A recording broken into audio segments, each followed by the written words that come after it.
Pak Nando. Suara saya kedengaran? Ya, puji Tuhan. Ya, sebelum kita dengar firman Tuhan, kita bersatu di dalam doa. Segala puji syukur kami panjatkan kehadirat-Mu, ya Allah Bapa kami yang bertahta di kerajaan surga. Terima kasih jika pagi hari ini kami masih diberi kesempatan.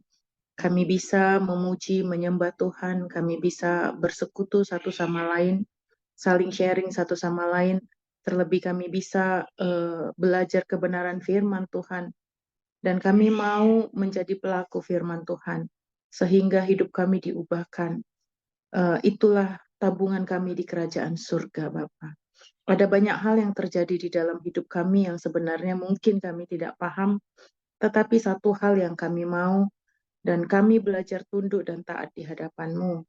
Terima kasih Bapak, berkati semua perangkat-perangkat yang kami gunakan pagi hari ini. Dan kami percaya Bapak, ketika kami menyembah Tuhan, ketika kami memuji Tuhan, hati kami naikkan di hadapan-Mu. Kami percaya ketika kami lemah tubuh, Tuhan kuatkan, Tuhan sembuhkan. Kami tidak lupa berdoa untuk Ibu Linda, kakak dari Bapak Trisno yang sedang di rumah sakit karena diare. Kami percaya Tuhan, Engkau yang menyembuhkan, Engkau yang memulihkannya. Terpuji dan termulia namamu. Di dalam nama Tuhan Yesus Kristus kami berdoa dan mengucap syukur. Amin. Sekali lagi selamat pagi Bapak Ibu Saudara kekasih dalam Tuhan. Ya, kita belajar kebenaran firman Tuhan. Pagi hari ini saya mengambil tema kerasukan. Ya kan? Nah, saya tadi melihat kamus apa itu kerasukan. Kerasukan itu adalah sama seperti kesurupan. Kondisi seseorang ketika seseorang itu mengalami perubahan kesadaran, ya kan? Atau perilakunya tidak seperti biasa. Nah, itu menurut kamus. Fenomena kerasukan seringkali. Maaf Ibu Yosi, suaranya mati-mati ya. Oh ya, kedengeran? Jelas. Enggak, lancar kok Bu. Oh, ya Lancar. tadi saya dengar suara Pak Nando juga putus-putus, makanya saya tanya apakah suara saya sudah kedengaran? Ini udah? Jelas. Ya, saya mengambil tema pagi hari ini adalah kerasukan. Nah, kerasukan itu apa? Sama dengan kesurupan, kondisi seseorang ketika seorang itu mengalami perubahan kesadaran atau perilakunya tidak seperti biasa. Nah, fenomena ini sebenarnya sering kita lihat ya kan, di masyarakat, di televisi-televisi. Tapi ada yang perlu kita pelajari di dalam kitab suci kita. Nah, saya sebelum melanjutkan, saya punya cerita ini. Cerita saya gini, ini cerita fakta. Saya ini kan ada sedikit kecil-kecilan lah berdagang ya. Salah satunya madu hutan.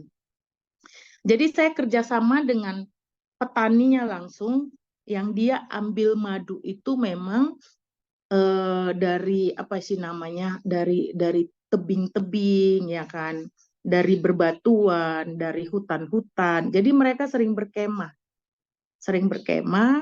Nah, suatu hari dia cerita sama saya, ketika dia pulang ke rumah dari panen madu ini gitu loh, istrinya tiba-tiba itu menangis gitu kayak orang kerasukan gitu. Nah, karena dia memang beragama Muslim, nah dia cari orang pintar katanya. Nah, orang pintar ini berkata bahwa ketika dia pulang dari hutan waktu dia panen madu ini, ada makhluk yang ngikutin dia.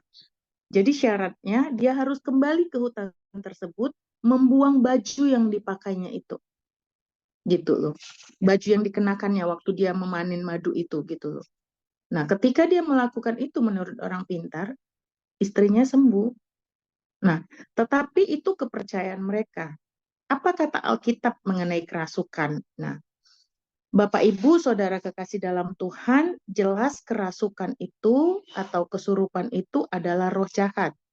Ya kan? Tapi kita perlu belajar di dalam Matius 8. Kita buka Alkitab kita dulu di dalam Matius 8. Ini juga salah satu contoh untuk cerita saya tadi ya, Matius 8.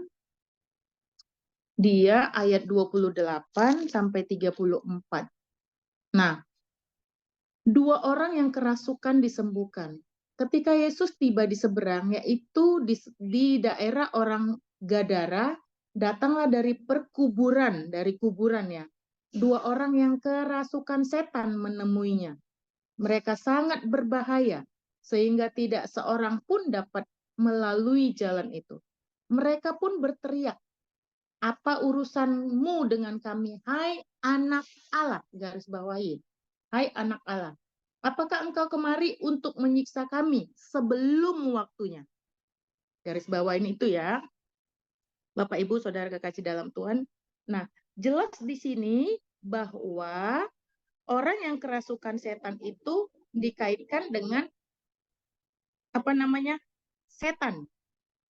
Tetapi itu kan Alkitab kita dalam bahasa Indonesia. Nah, sebenarnya setan yang dimaksud kita baca ini adalah daimonia. Daimonia itu apa? Daimonia ini berbeda dengan Lucifer. Daimonia ini sama itu yang di dalam kitab Wahyu pasal 12 ayat 4, ketika naga itu menarik sepertiga bintang-bintang. Ya kan? Nah, daimonia ini kalau boleh saya ilustrasikan atau saya gambarkan seperti setan-setan kecil gitu loh. Pangkatnya masih kopral, pangkatnya masih rendah. Orang bisa kerasukan setan gitu loh. Bisa kerasukan daimonia ini seperti ini tadi.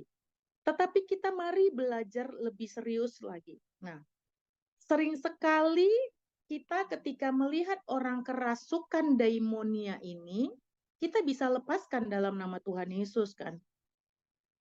Saya beberapa kali ada pelepasan anak muda gitu ya yang kerasukan karena mungkin main wisata di pantai apa itu, saya lupa itu di Jawa Timur. Lupa deh saya, pantai apa itu yang katanya ada Nyi Loro Kidulnya gitu. Itu bisa kita doakan, bisa kita lepaskan. Nah, tetapi Bapak Ibu Saudara kekasih dalam Tuhan, ada yang sering kita tidak sadarin bahwa kita yang kelihatan biasa-biasa saja, kita yang kelihatan menyembah Tuhan, kita yang kelihatan sedang melayani Tuhan, tapi sebenarnya kita blind spot, nggak menyadari bahwa kita itu sebenarnya juga sedang kerasukan setan gitu loh. Sedang kerasukan, kalau mungkin kita bukan lagi kerasukan daimonia. Nah, sebelum lebih lanjut, tadi kan di kuburan itu daimonia itu berkata, "Apa urusanmu dengan kami, hai anak Allah?" Ternyata mereka kenal, tahu siapa Yesus itu anak Allah gitu. Oke ya. Salah satu contoh di Alkitab yang mungkin kita bisa pelajarin. Contohnya Saul. Saul itu sebenarnya ada 2 kali membuat kesalahan. Itu tertulis di dalam kitab 1 Samuel 13 ayat 8 sampai 13. Ketika kita buka ya Alkitab kita ya. 1 Samuel. 1 Samuel 13. Ya. Ketidaktaatan Saul ketika menghadapi orang Filistin. Saya garis bawahin aja karena ayatnya panjang ya. Ayat 13. Kata Samuel kepada Saul, "Sungguh bodoh tindakanmu itu. Engkau tidak mentaatin perintah Tuhan, Allahmu yang dititahkannya kepadamu.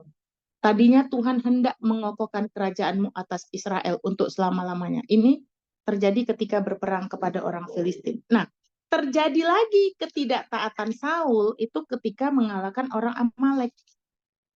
1 Samuel pasal 15. Akhirnya Tuhan menolak Saul. Sampai Samuel berkata di ayat 27. Apakah Tuhan berkenan kepada korban bakaran dan korban sembelihan? Sama seperti kepada mendengarkan suara Tuhan. Shema, mendengarkan, taat, patuh. Makanya ada syair orang Israel itu, Shema Israel, dengarlah Israel suara Tuhan gitu loh. Nah, Bapak Ibu Saudara kekasih dalam Tuhan, apa yang mau saya katakan? Sering sekali kita tidak menyadari, apalagi mungkin kita yang terlibat di dalam pelayanan, ini harus kita hati-hati. Harus hati-hati.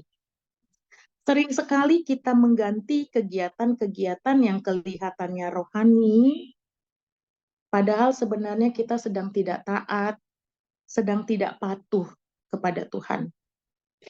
Banyak contoh-contoh di Alkitab. Nah, baru-baru ini saya menemukan ya, ada di dalam satu kelompok, saya pembina rohaninya. Salah satu anggota ini pengkhotbah. Nah, si pengkhotbah ini saya tidak tahu urusannya apa. Ini sebenarnya sedang masalah dengan mama kandungnya, masalah warisan gitu loh, kebun sawit. Dia minta kebun sawitnya dijual, dia minta bagian dia. Ternyata mamanya belum mau jual. Singkat cerita, mamanya sakit. Sakit, saya kunjungin, saya doakan, entah bagaimana, waduh, saya yang dimusuhin, sampai di grup bermasalah, saya kagetnya begini, waduh, selama ini kita lihat dia seorang pemberita firman. Artinya apa, Bapak Ibu Saudara kekasih dalam Tuhan? Disinilah kalau kita tidak hati-hati. Mungkin kita sendiri pun bisa terjatuh di dalamnya ketika kita tidak taat. Ada satu kisah yang mungkin tragis ya kalau kita baca ya. Contohnya peristiwa Yusuf ketika disakitin oleh saudara-saudaranya. Saudara-saudaranya itu punya ide yang sangat sebenarnya kejam. Yang satu katakan mari kita bunuh. Ternyata abangnya si Ruben ya kalau nggak salah, nggak usah. Masukkan aja ke dalam sumur. Yang satu, oh itu ada lewat. Itu pedagang-pedagang. Udah kita jual aja. Mereka merekayasa mereka katakan kepada ayah mereka bahwa Yusuf itu diterkam binatang buas. Gitu loh. Bukankah sebenarnya itu ide-ide yang luar biasa? Tadi kita baca Saul. Ya, Saul 2 kali. Sampai akhirnya firman Tuhan berkata, akhirnya Tuhan menolak. Tuhan membiarkan. Gitu loh. Nah, Bapak Ibu Saudara kekasih dalam Tuhan, mungkin ini yang perlu kita waspadai. Jangan kita ganti ketaatan kepatuhan kita dengan suara Tuhan dengan kegiatan-kegiatan rohani. Apa yang Tuhan inginkan dari dalam diri kita? Itu pasti terasa ketika kita mungkin membangun mezbah doa. Itu pasti terasa Tuhan ajari kita ketika kita memberi makan manusia batinia kita, memberi makan manusia roh kita gitu ya, Bapak Ibu Saudara kekasih dalam Tuhan. Saya mungkin ambil contoh begini. Terkadang kita ketika disakitin, kita naluri kita, monster kita pasti membalas. Benar nggak? Tetapi kan itu kita memberi makan daging kita. Padahal di ayat Alkitab, di dalam kitab Roma 8 dikatakan kita bukan berhutang kepada daging, tapi justru kita berhutang kepada roh, karena roh itu yang mengajari kita, yang menembus kita. Nah, sering sekali seperti ini Bapak Ibu Saudara kekasih dalam Tuhan. Akhirnya mungkin Tuhan membiarkan seperti Tuhan membiarkan Saul, Tuhan membiarkan siapa itu? Raja Firaun, ya kan? Akhirnya Tuhan biarkan lose control sampai akhirnya mati sia-sia. Hendaknya jangan terjadi kepada kita seperti itu. Itu yang pertama. Yang perlu kita waspadai, jangan menggantikan ketaatan kita kepada Tuhan dengan kegiatan-kegiatan rohani. Yang kedua, yang kita harus waspadai adalah kita belajar untuk kita punya hati, punya pikiran sepikiran dengan Allah. Coba kita buka Alkitab kita di dalam Matius 4 ayat 1 sampai 11, ya kan? Ini ketika Tuhan Yesus dicobain juga ya.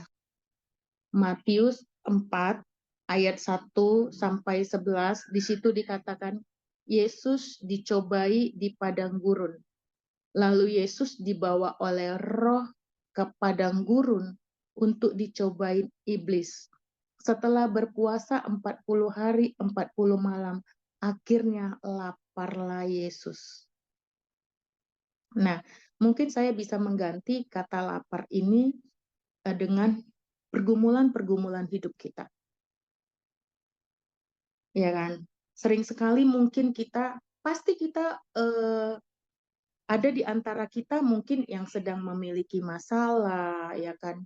Ekonominya sedang bermasalah, rasa lapar akan pengakuan orang.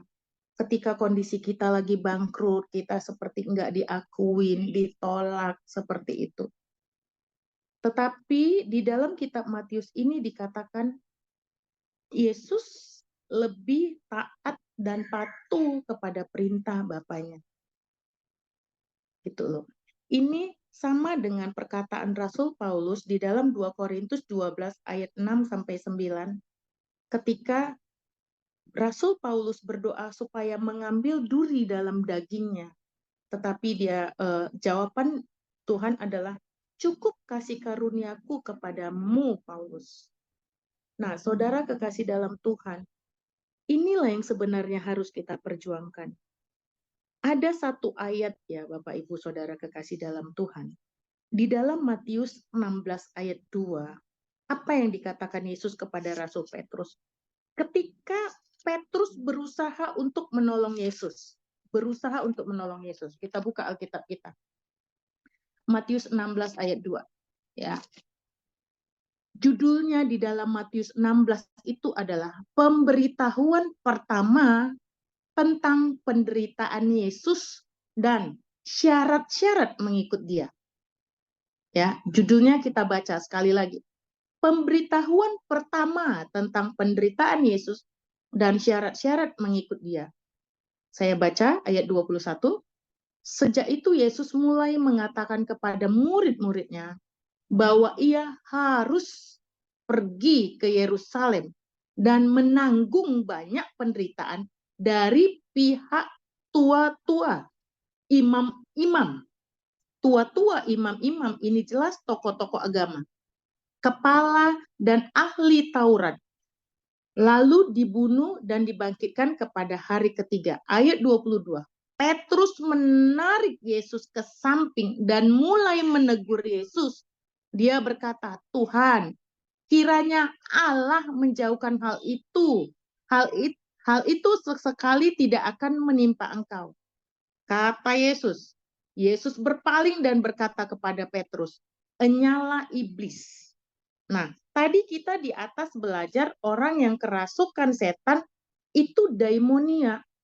Siapapun kita di dalam Zoom ini, ketika kita hidup kudus, ketika ada saudara atau teman kita yang kerasukan, kita bisa melepaskan mereka. Nggak perlu hamba Tuhan. Nah, sekarang pernyataan Yesus kepada Petrus, enyalah engkau iblis. Nah, di sini beda. Iblis yang dimaksud ini bukan lagi daimonia. Tetapi bukankah Lucifer, jenderalnya itu yang dirusak itu adalah cara berpikir? Seperti si Hawa. Dia berkomunikasi dengan Hawa. Kalau boleh saya katakan, seperti Hawa itu dicuci otaknya. Nah, Petrus itu seolah-olah ingin menolong Yesus. Jangan, nggak boleh menderita, nggak boleh ke Yerusalem. Padahal sudah dinubuatkan bahwa Yesus harus menggenapinya. Jadi, yang perlu kita waspadain adalah cara berpikir kita yang kelihatannya mungkin kita sedang berada di dalam kegiatan-kegiatan rohani, padahal sebenarnya kita sedang kerasukan iblis di dalam pikiran kita, ide-ide kita. Gitu loh. Bapak Ibu Saudara kekasih dalam Tuhan, ini yang sebenarnya perlu kita waspadai. Yudas, berapa lama ikut Tuhan Yesus? Ketika dia tidak merubah cara berpikirnya, tidak berubah karakternya, akhirnya dia jatuh dan dia mati sia-sia. Bapak Ibu Saudara kekasih dalam Tuhan, mungkin ini perenungan yang perlu kita renungkan. Jangan sampai kita sudah bertahun-tahun ikut dalam pelayanan, ikut dalam kegiatan kerohanian, tapi kita nggak menyadari sebenarnya kita nggak kerasukan secara fisik. Secara fisik kita nggak menggelepar-gelepar. Tetapi ketika cara berpikir kita tidak lagi seide dengan apa yang Tuhan perintahkan kepada kita. Untuk sepikiran dengan Allah ini nggak mudah. Tadi ayat-ayat yang kita baca, mungkin kita menderita, disalahpahamin, disalah mengertiin, ya kan, dicurigain, dijolimi. Tapi itulah yang kata Rasul Paulus, duri dalam daging, tetapi kasih karunia Tuhan itu cukup bagi kita. Dan sering sekali lewat penderitaan itu yang membuat kita bertumbuh di dalam Tuhan. Amin. Puji nama Tuhan. Firman Tuhan sampai di sini. Kita berdoa. Terima kasih Bapa yang baik dalam surga. Tidak mudah untuk menjadi pelaku firman-Mu. Mungkin secara fisik, secara kasat mata kami tidak kerasukan setan. Tapi seandainya pun kami pernah mendoakan orang yang kerasukan, ada manifestasi, itu sebenarnya setan-setan kecil. Yang paling berbahaya yang harus kami waspadai adalah Lucifer, roh jahat yang sering sekali menyuntik cara berpikir kami. Yang sering sekali ketika posisi nyaman, posisi aman, membuat kami lupa kepada pencipta kami. Tolong kami. Ini tidak mudah kami lakukan. Lewat kepekaan rohani kami belajar untuk betul-betul taat dan tunduk kepadamu. Terima kasih Bapa. Di dalam nama Tuhan Yesus Kristus kami berdoa. Amin. Saya serahkan kepada Pak Nando. Silakan Pak.